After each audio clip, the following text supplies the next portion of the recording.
In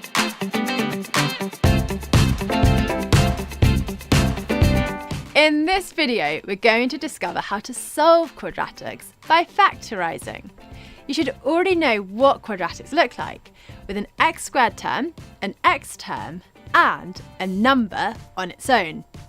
Before we look at solving quadratics, you should know how to factorise them first, so you may want to watch these two videos.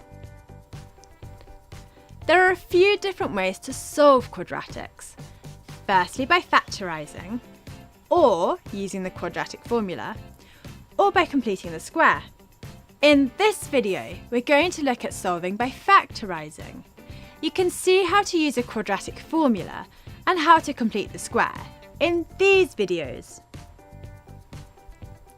Solving just means to find values of x that satisfy the quadratic. Usually there'll be two solutions, but sometimes there is just one, and sometimes there are no solutions. The solutions are also known as roots. When we factorise, we usually end up with two brackets. This is going to give us two roots. To solve this factorised quadratic, we need it all to equal 0. Now we can solve. Make each bracket equal to 0 and solve. That's all there is to it. X is -4 and x is 2. If we plotted this quadratic, these roots are where the curve crosses the x-axis, at -4 and at 2.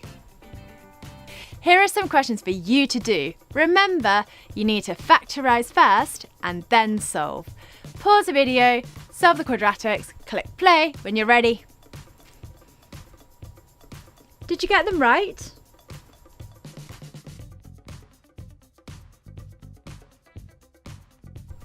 So then, if we looked at the third one on the graph, it would look like this, with 8 here and 2 here.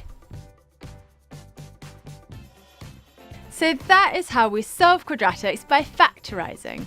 Make the quadratic equal to 0, factorise it, and then solve each bracket separately.